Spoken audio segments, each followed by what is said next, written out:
I'm muted. We're back. That's how you can tell it's really late here. It's like 5 a.m. in the morning here. So, that's what they're like, these AEW events, aren't they? They're always, they always go long, but I think because they only do 4 a year, that's why, they have to cram a lot in, and that's what they did tonight. They certainly crammed a lot in. So we're going to go through all of the matches, including the matches on the buy-in. I mean, broad strokes overall, good show, obviously. I think that this is something that they probably need to address going forward. I mean, head to toe, obviously. I mean, if you would just say, oh, what do you think of Revolution? I'll say, I thought it was great. I thought it was a great show. I thought we had some unbelievable matches. You always know what you're going to get with AEW. You're going to get great matches. You're going to get moments. You're going to get surprises. You're going to get blood. You're going to get everything. There's a bit of everything for anyone. If whatever your cup of tea is, you're probably going to get it on these shows. And this was no different. It was an excellent show. I do think they've got to work on how they structured their cards. And this was definitely a situation whereby at points in the show, this crowd in Orlando was really tired and really fatigued. Not just because it was a long show, but, and this is a good problem to have, I think, in that some of the matches were just so good that the show, especially early on, just kept topping itself to the point when we got about halfway through, this crowd was exhausted and they were thinking, like, well, what are we going to do? We're exhausted. Well, how do you continue to top this? And that was the situation. But overall, obviously, unbelievable show. Some amazing matches. Some surprising debuts, and we'll get into all of it. We'll get onto it. So first of all, we had the buy-in. We'll get through that pretty quickly. We had 3 matches on the buy-in. The first was Leyla Hirsch versus Kris Statlander. Our match wasn't anything to write home about. Leyla Hirsch gets the victory. She uses some nefarious means. She used a spare turnbuckle, metal turnbuckle, hit Statlander with it, and they're going to continue that. Red Velvet came to the ring afterwards, so that storyline's continuing, I guess. I'll be honest to say I don't really have a ton of care really about it. But the problem is as well, I'm trying to do like an immediate reaction to it. Like that first match was like 5 hours ago. So it's kind of difficult to kind of even review it that much. That's why I say these things aren't really reviews. We just sort of talk about reactions, where do we think we're going with it, all that kind of stuff. Because otherwise, I wouldn't be able to tell you half the stuff that happened on this show. So Leyla Hirsch gets the win. She's the heel going forward, I guess. And it was done by nefarious means. That's the storyline that's going to continue, I guess, on AEW television.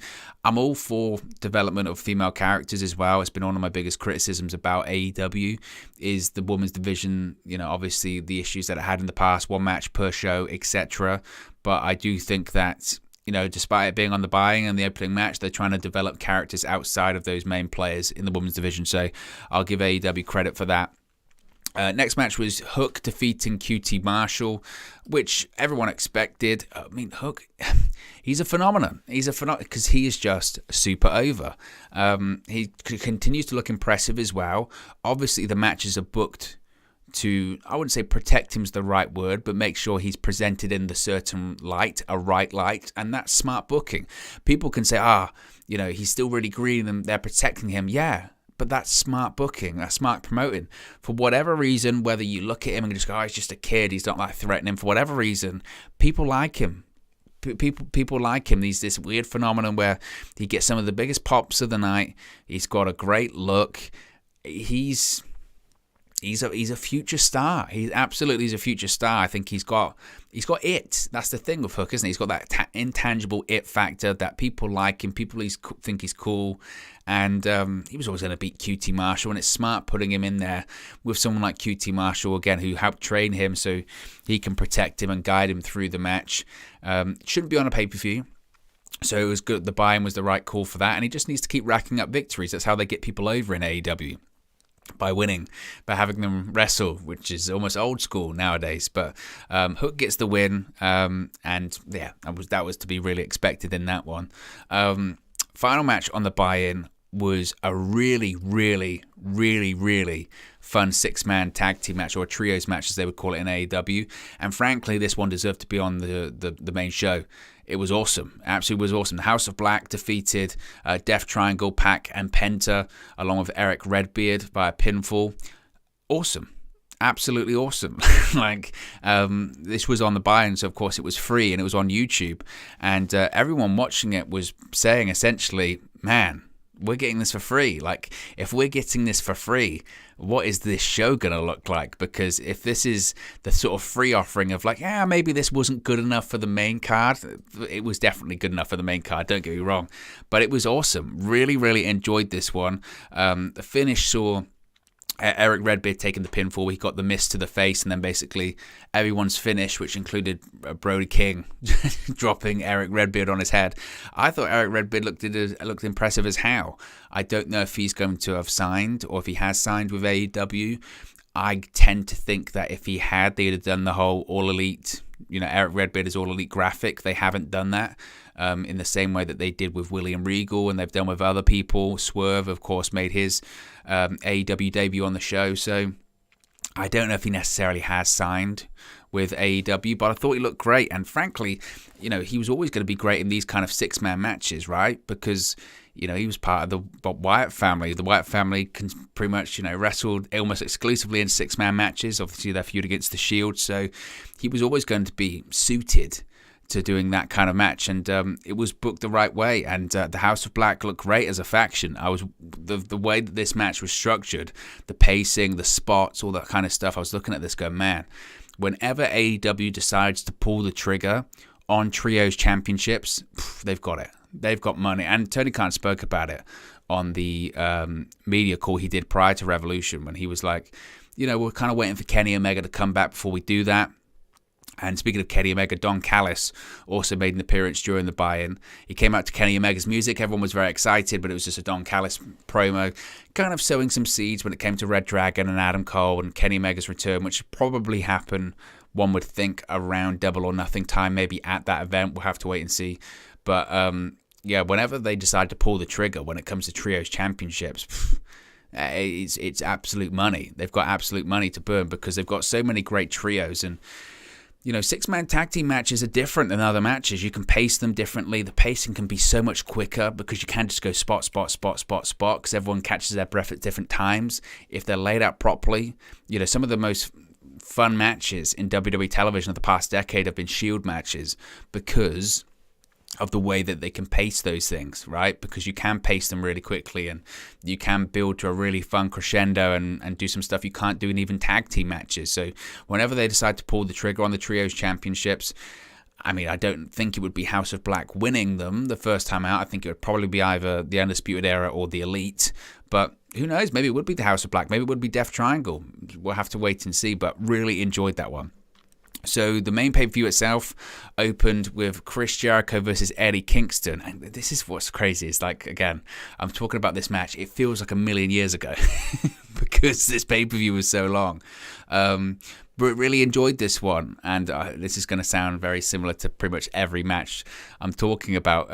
But yeah, really, really enjoyed this one. Obviously, the story going into it was the whole that you can't win the big one, right? You can't win the big one. It was funny because they started it off red hot because the first thing that happened in this match is Jericho comes out, Eddie Kingston comes out, just runs to the ring basically, bell rings, and Eddie Kingston just dropped Chris Jericho completely on his head. He literally picked him up and just threw him on his head. And it was, oh my gosh, that's how we're starting up. But eventually we get to the finish where Eddie Kingston hits 2 Hurricanes and then forces Jericho to tap out after the match, because the whole story is you can't win the big one, you can't win the big one. Eddie Kingston wins the big one, puts his hand out, says, shake my hand, I won the big one, and Chris Jericho says no, and he walks off. So it looks to me like Jericho is back to being full heel Chris Jericho, which he needs to be. I hope this is some beginning of an evolution for Jericho again. It looks to be like the Inner Circle's kind of, fading away somewhat. Sammy Guevara's doing his thing. Santana and Ortiz are doing their thing. I think Jake Hager's got an MMA fight coming up. Jericho's been the king at evolving over the years, right? That's been his ability to beat Chris Jericho is his ability to evolve and change over time, and he needs to evolve. I think he needs to have the change. When he was in WWE, he went from, doing the list and all that kind of stuff, left, became New Japan Jericho, which then evolved into AEW Jericho. But AEW Jericho needs to change now. He needs to do something different, and I think that's what this Eddie Kingston feud is about. Obviously, elevating Eddie Kingston, putting Eddie Kingston over, tapping out is a big deal for Eddie Kingston, but also I think Jericho firmly establishing himself back as a heel and then going into something different is very much needed for Jericho. To be honest, if I was Jericho, I wouldn't even come out to Judas anymore. I'd say, okay, that was a couple of years ago, people singing to Judas. No, we don't do that now. I do something different. Release a new Falsey song. Do whatever. And that's what he needs to do, I think. So I enjoyed the opener. It must be said, the crowd, they were, again, Red Hot doesn't cover it. This crowd, for the first few matches, especially in that 6-man tag team match on the buy-in, in Jericho and Eddie Kingston's match, the tag title match, the ladder match, and the dog collar match, in fairness, red hot. Absolutely red hot. Amazing atmosphere. Almost too good of an atmosphere, because then it kind of hurt the show later on. But enjoyed the opener. As they always say, if you're not going to be the main event, you want to be the opener, because that's when you have the crowd the best. So I thought Eddie Kingston and Jericho did a tremendous job. I really did. So enjoyed Jericho versus Kingston. We then moved on to the tag team title match. And again, this is my only complaint about the show, I think, and I think this is what hurt the crowd, is that you just started off red hot. Boom, Jericho versus Kingston, great match. Take that into tag team title match, great match. Take that into ladder match, great match.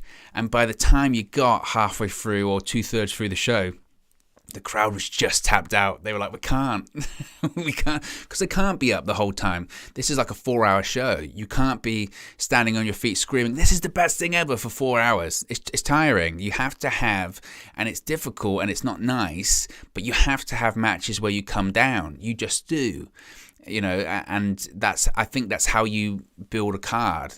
And I think that's probably my only fault of the show would be that we need to, I think Tony Khan needs to find a way to build a card better to avoid the crowd sort of burnout sort of issue. But when you've got so many talented people on the roster and kind of the mindset is go out there, do whatever you want. Well, not do whatever you want, but still the show, you get tired crowds. But they did come back eventually. So next we had the World Tag Team Championship match. Jurassic Express retain against reDRagon and the Young Bucks. And the story here was much as you would expect, to be honest with you. It was a case of reDRagon and the Young Bucks work together, but eventually they start turning on each other, and Jurassic Express get the victory. Again, a great match, as you would expect. I expect to see more from the Bucks versus reDRagon going forward. Who would be the ones to dethrone them for the AEW World Tag Team Championships, I suppose, coming out of this? You would look at, I always thought that Sting and Darby, because they're the number 1 ranked tag team. So I still do think that match is going to happen at some point. I think potentially now we're looking at Mox and Bryan Danielson at some point. Mox and Danielson versus Jurassic Express at maybe Double or Nothing is interesting, because they've got a tag. They've got to come up the rankings, which would also mean we'd probably at some point get Mox and Danielson versus Darby and Sting, which is fascinating, with William Regal in the mix. That is very, very interesting. But yeah, really enjoyed this one. Again, it's as you would expect. Incredible moves, incredible moments. But Jurassic Express retain, and very enjoyable match, definitely. Next match was the ladder match, the Face of Revolution ladder match. Wardlow is the Face of the Revolution as he wins this one. Some of the spots in this were incredible. Some of the spots in this were nuts. I think, and I really do praise, I think, I really want to praise actually specifically Orange Cassidy. Some of the spots that Orange Cassidy were involved in this match, and I don't know if he came up with them. I don't know who came up with them.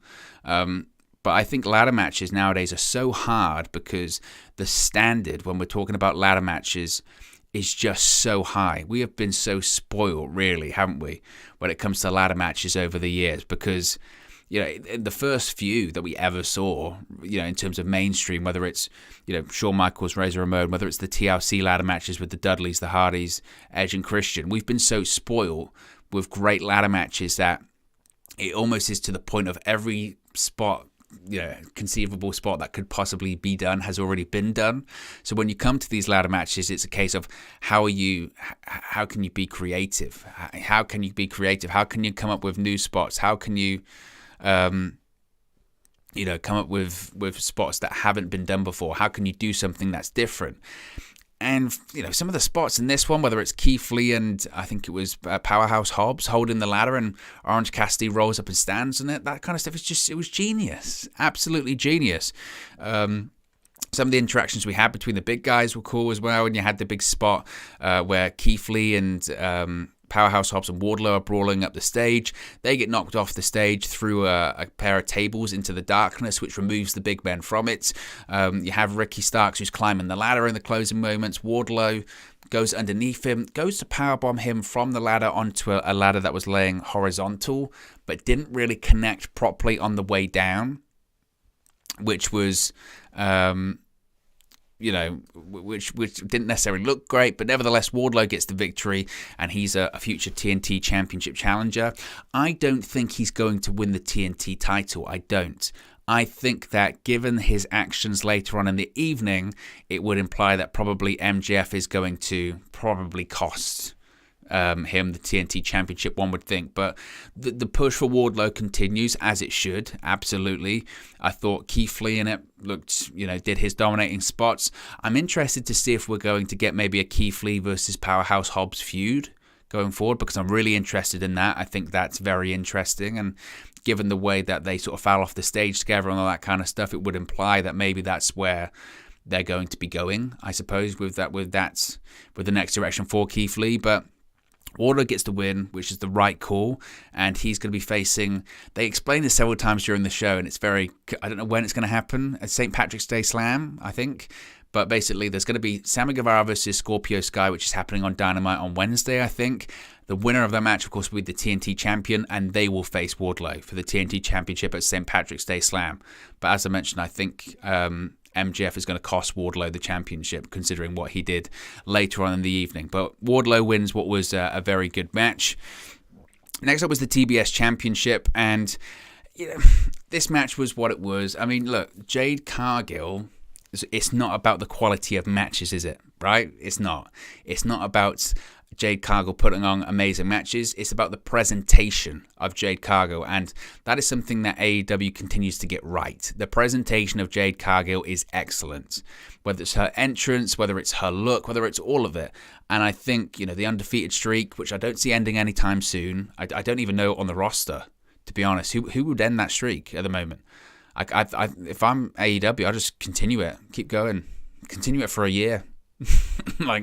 Until there's someone actually viable to end that streak, just go full Goldberg, have her win the TBS Championship, maybe eventually the Women's World Championship, again in a year's time. But for me, it's not about quality matches, and again, sometimes her matches are clunky, and they are. She sold more in this match than she probably has in all of her other matches, but she gets the win eventually with the Jaded move.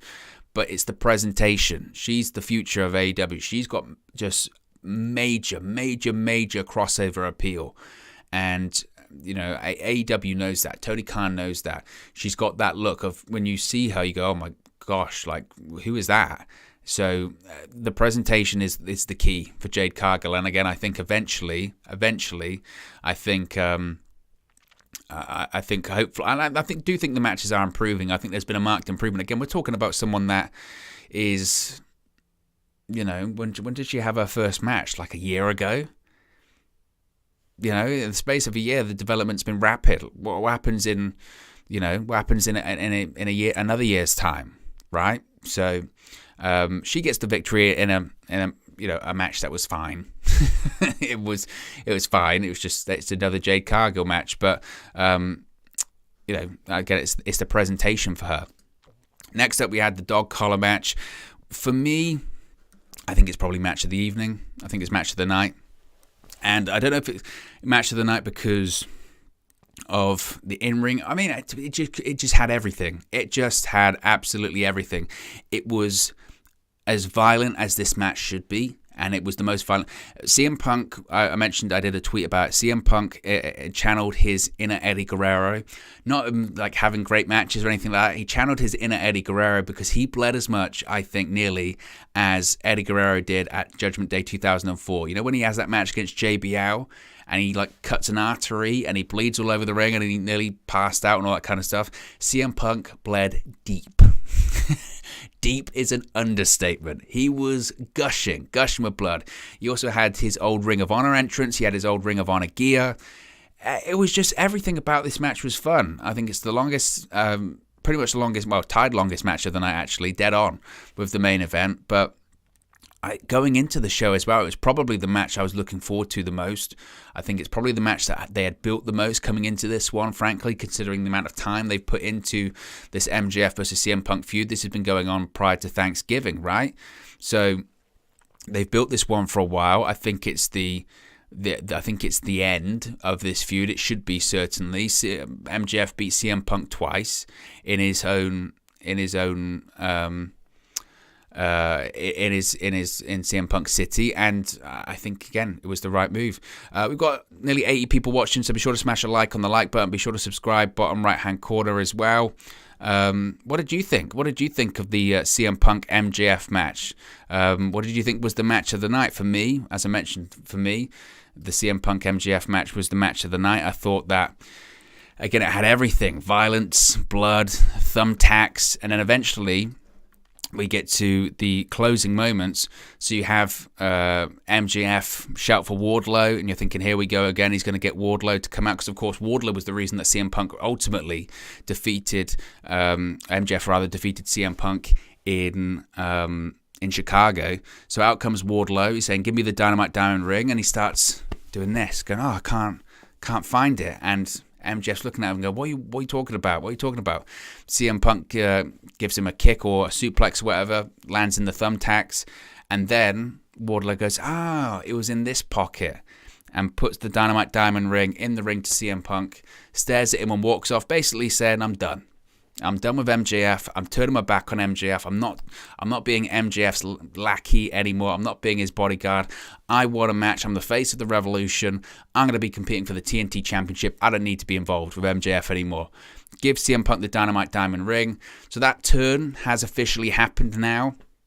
And I've seen some people say they would have rather had that as its own separate thing, but it will be, I think, and that's going to be MJF's feud now. CM Punk's going to be going off doing his own thing.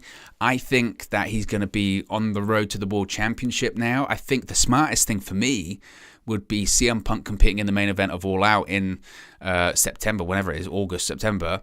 And I think that would then have CM Punk competing for the World Championship in his hometown against Hangman Page. That's an atmosphere. That's big deal. That's interesting. I think that's where they're going. And now I think MJF spins off to be feuding with Wardlow, which again is why I don't think Wardlow wins the TNT Championship. Yeah, he won the Face of the Revolution ladder match. Yes, he'll probably be facing, one would think, Sammy Guevara, but he's not going to be winning the title because MJF's going to cost him. MJF's going to cost him the title. Jan V says, it's my birthday today, so can you say happy birthday? Happy birthday, Jan V. Hope you had a great day. Hope you enjoyed AEW Revolution. We've got 125 people watching, so be sure to smash a like on the like button. Only 18 likes and 120 people watching. And also be sure to subscribe, bottom right hand corner. We'll do a quick subscriber check before we move on. We're on 6,412. Let's see if we can get to 6,420. So if 8 of you haven't already, be sure to subscribe. Bottom right-hand corner. But yeah, this was the match of the night for me. Match of the night. And I think the issues with the crowd came after this one because they were just tapped out. Because realistically, look at what they had. Ignore those first two matches on the buy-in of Hirsch versus Statlander and Hook versus QT. You had the Black versus Death Triangle match, or House of Black versus Death Triangle match, unbelievable. Jericho versus Kingston, unbelievable. Tag team title match, unbelievable. Ladder match, unbelievable. Yes, you had the TBS Championship match, which was a good come-down match, actually, which is good stacking of the card. But then you had the dog collar match, which, again, was match of the night, unbelievable. Biggest build, violent, gritty, entrances, everything, big turn from Wardlow. And after that, it was just like... And it wasn't because they were a bad crowd, because I thought they were a great crowd. I thought the atmosphere was awesome. but they were just fatigued, really fatigued, because they'd seen so much great stuff at that point. And it then became a really big challenge of, how do you win the crowd back? Or do you have to wait and sort of wait for them to get their energy back up? It's like recharging a battery, isn't it? You know, they have to wait to get their energy back up. So it was unfortunate who had to follow this one, and it was the Women's Championship match. The Women's Championship match between Britt Baker and Thunder Rosa followed this one. That Women's Championship you can see on the screen there is not even the right Women's Championship anymore. We have a brand new AEW Women's Championship, which is good, because that's one thing that AEW hasn't got right, is the Women's Championship design. The first design was tiny. It looked even small on Rio. That's how small it was. Eventually they changed that. They made it slightly bigger and gold plated when Hikaru Shida was champion for a year, but it was still essentially the same bout. This new version is much bigger. It's similar to the AEW World Championship for the men's, and I think it looks a lot better. It's a marked improvement. A lot of people going into this show, assumed that if we were going to see a title change, it was going to be in this match, right? Obviously, Thunder Rosa, Britt Baker had an amazing match last year, the Lights Out unsanctioned match at St. Patrick's Day Slam, and people thought, okay, finally, after a year of them not facing off, now they're going to be facing off for the bout, Thunder Rosa's going to win. Basically, I was not a fan of this finish, but I can kind of see why they've done it. So the finish essentially is that Thunder Rosa had Britt Baker pinned. She hit a move, she had her pinned. Rebel was up on the apron. They did the whole 1, 2, 3, 4, 5. They're counting it. They had her pinned. Later on, Thunder Rosa's got Britt Baker trapped in a submission. Rebel gets up on the apron.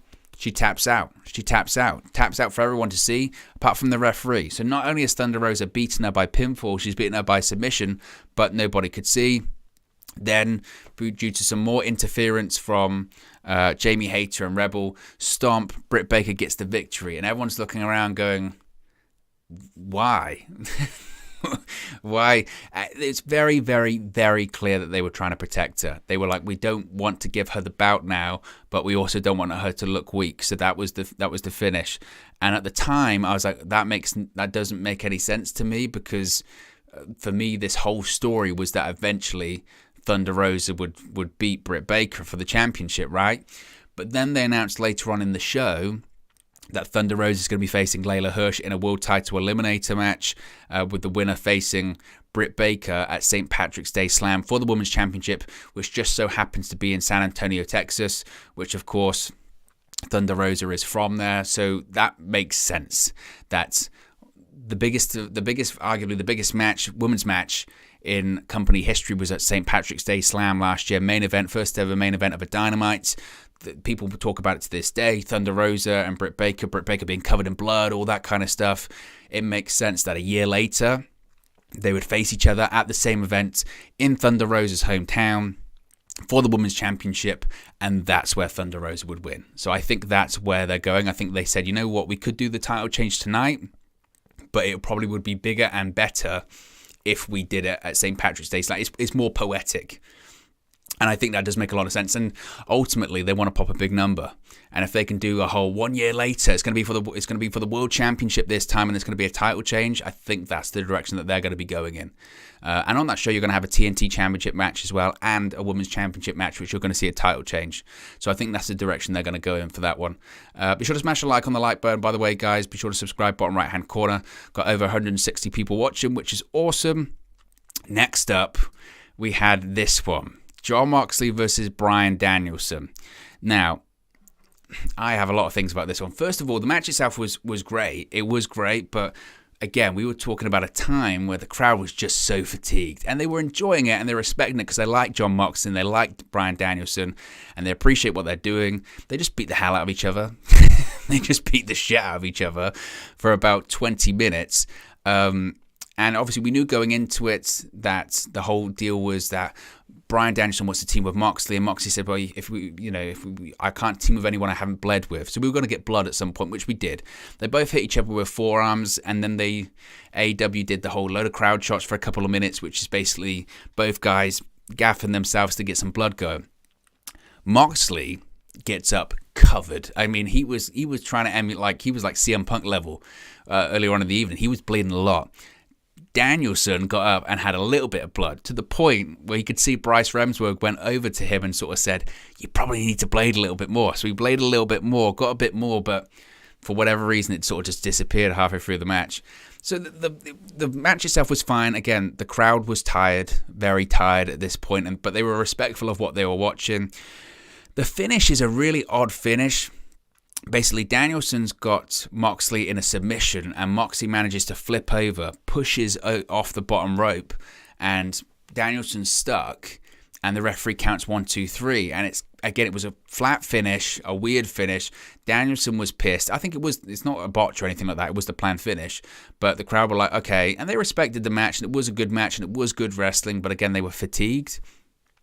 So Danielson, after the match, is unhappy. He's shoving the referee. Bryce Ren was shoving him back. And then what did they do? How did they wake up the crowd?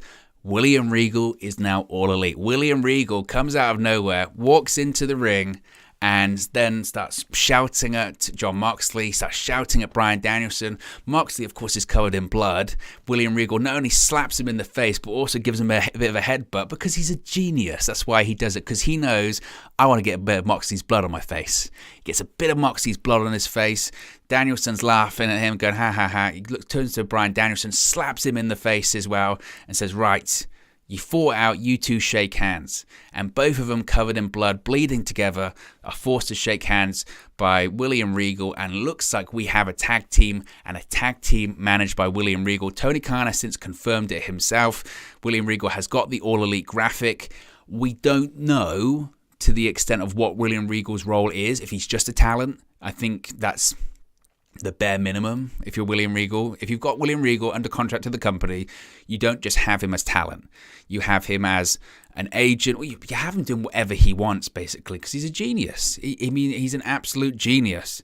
And if there was ever a bigger, example of NXT being dead, William Regal is NXT, right? Look at the people that competed on this show: Adam Cole, reDRagon, William Regal. It just, it's crazy. It really is crazy that just Triple H's NXT does not exist anymore. And it is very, very sad, obviously, but it's Keith Lee on that show, several NXT champions, several NXT superstars, the NXT general manager. Wild. But I'm really into Jon Moxley, Bryan Danielson as a tag team, William Regal as the manager. Now that's interesting. That is interesting. Erick says he could run Ring of Honor. Certainly could. If he's just going to be a manager, or if he's going to be a bit of both, a bit like how Arn Anderson was a manager for Cody, but he was a producer and an agent backstage, I could see that too. So I'm just excited. William Regal is a no-brainer, and having him involved on screen with Bryan Danielson and Jon Moxley, that's pro wrestling. If you're a pro wrestling fan, you like that. That's just great stuff. And I enjoyed the match again. The crowd was flat because they were tired, but they popped. William Regal got one of the biggest pops of the night, because I don't think people saw that coming. We had a name drop of William Regal on Dynamite a couple of weeks ago by Bryan Danielson when he was referencing 2.0 and Daniel Garcia. But look, Danielson said he wanted to create a faction in AEW. He didn't just say a tag team. He said Moxley with him, but also mentoring young guys. So how far does this go? Is it Bryan Danielson, Jon Moxley, William Regal, maybe Daniel Garcia, maybe a couple of these younger guys? And we could have a really fun faction there. Now, I don't know if Eddie Kingston's involved, because, of course, Eddie Kingston was in a tag team with Jon Moxley. Do they just drop that? But I think Eddie Kingston's still involved with Chris Jericho. So, if anything, coming out of this show, that's probably my most memorable thing. I was like, oh, William Regal, that's a storyline I think a lot of people can get excited about. And I'm very, very excited to see that. So, interested to see where they go with that one going forward. William Regal is officially signed to AEW. He is All Elite, and that's awesome. Got nearly 180 people watching, guys, so be sure to smash a like on the like button. See if we can get up to 50 likes. We've got currently 34. And be sure to subscribe, bottom right-hand corner. As I mentioned, we are aiming for 6,420. So if you haven't already, be sure to subscribe. Only need 3 more subscribers to get to that milestone. So if we can get to there, that would be amazing. Let's move on to the next match, which I wasn't, this is fascinating, this one, because going into this match, I was like, I don't really know why this is on the show. I mean, I could get it from the perspective of it's to lay the foundation and pave the way for Jeff Hardy to debut on Dynamite this week, which is why this match is on the show, to pave the way for that. But when I say this match over-delivered, it's an understatement. It was in a show of great matches, and this was a really, really, really fun show. Talk about livening up the crowd again. The crowd was quiet. Even Jon Moxley and Bryan Danielson, right, for the great match they had, they couldn't really wake up the crowd. It was William Regal coming out that woke up the crowd. But this match was brilliant. It was absolutely brilliant. It was a 6-man tornado tag team match, and they thought, and whoever came up or set this match out or put it here, which is probably Tony Khan, is genius, because they went, I know how we'll wake up the crowd. We're just going to brawl. We're just going to brawl throughout the entire arena and beat the hell out of each other. And it worked. It absolutely worked. We had Sammy Guevara hit a Spanish fly off the set through a table to Isiah Kassidy, which was mental. And nothing on this show, as I mentioned, nothing on this show. When you're going to talk about Punk versus MJF, dog collar match of the night, easily. William Regal debuting, amazing. Wardlow turning on MJF. You had so many major moments on this show, and it was amazing. It really was a fantastic show. But for me, in terms of moments, Sting, in about 2 or 3 weeks, is 63 years old. 63 years old, right? 63. He was forced to retire 6 years ago because of spinal stenosis in his neck. During that time, he was in his 50s, okay? 6 years later, he dived off a balcony through 3 tables in 2022. The guy is mental. Like, some of the things we've seen him do since coming to AEW are insane. And I wasn't even really that for him coming into AEW and wrestling, because I thought, I don't want to see this guy get paralyzed and all this kind of stuff. And I still don't. Even if he was a healthy 63-year-old, I'd say that is insane. I mean, he's near Terry Funk level of craziness, and I absolutely love it. You know, he's diving off stages, he's diving through tables, he's smashing people over the head with garbage cans.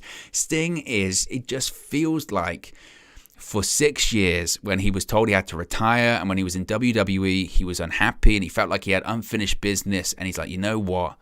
Screw it. You do only live once, and I'm having a blast. And yeah, I can only do so much, and I am 63 years old, but guess what? I'm going to dive off a balcony.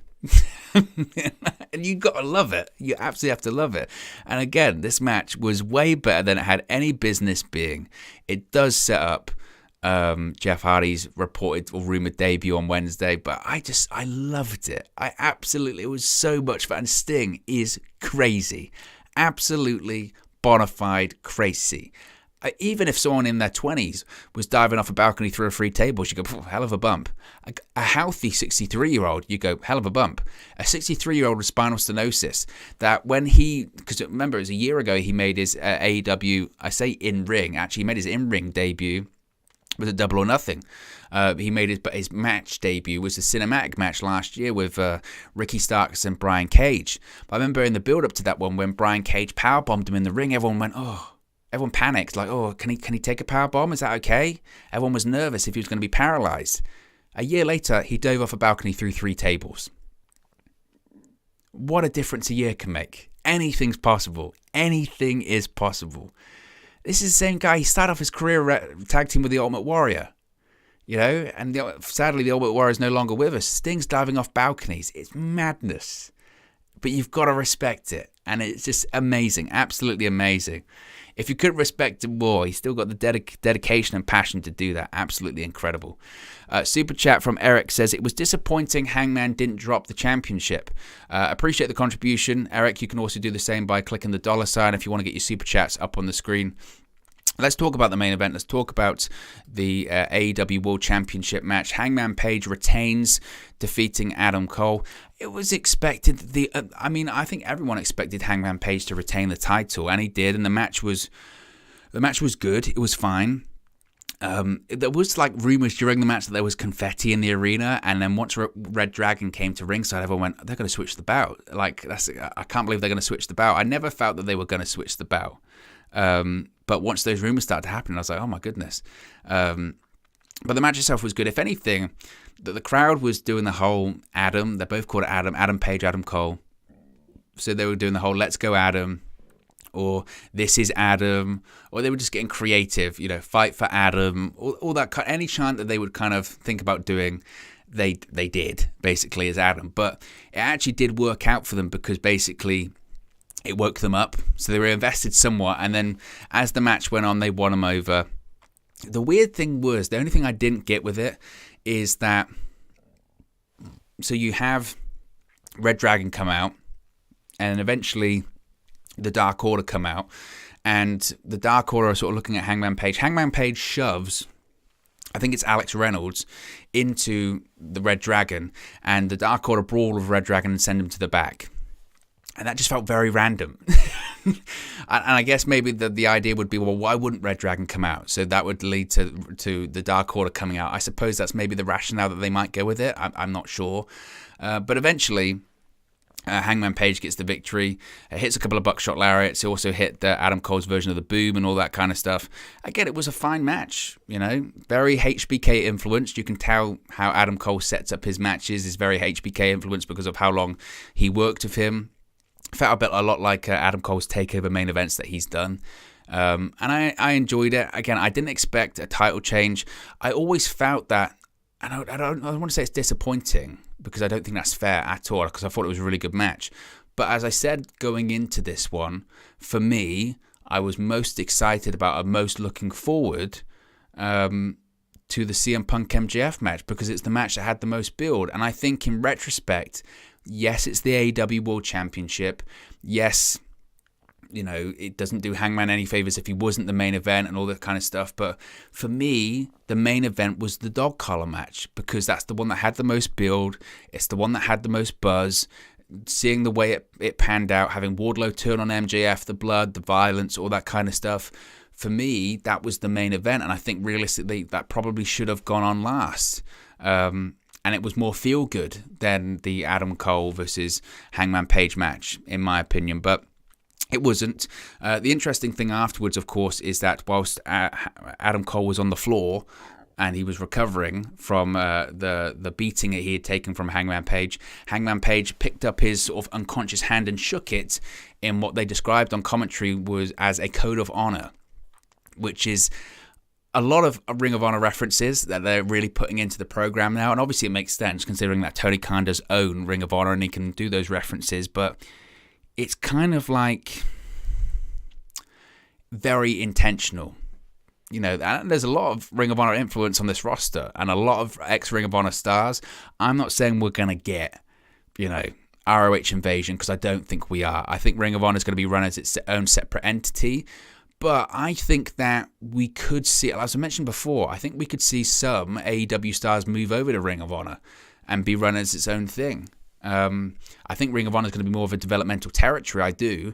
But they're really putting an emphasis on a lot of the ROH stuff now, whether it's CM Punk coming out to his old Ring of Honor music and Ring of Honor gear, whether it's several Ring of Honor, handshakes and all this kind of stuff.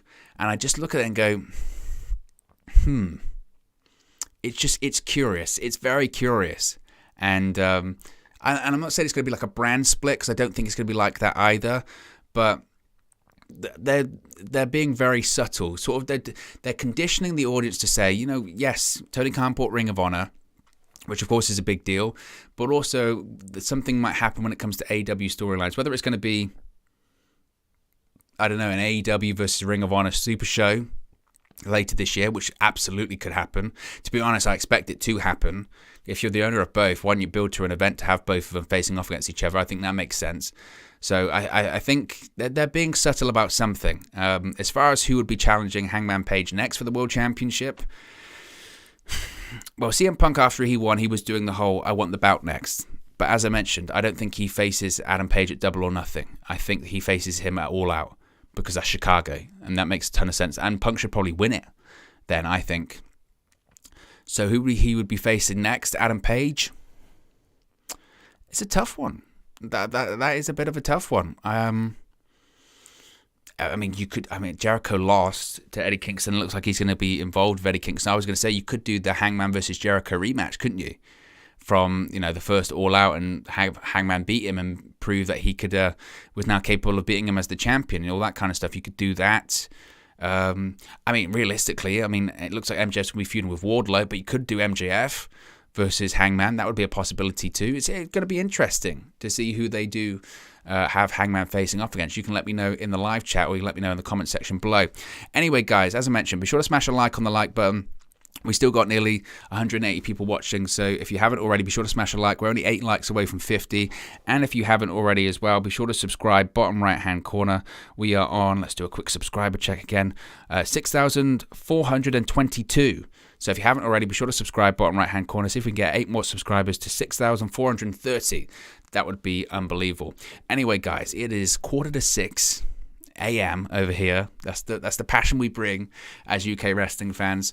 But I'll speak for you again very, very soon. AEW Revolution, another one in the books.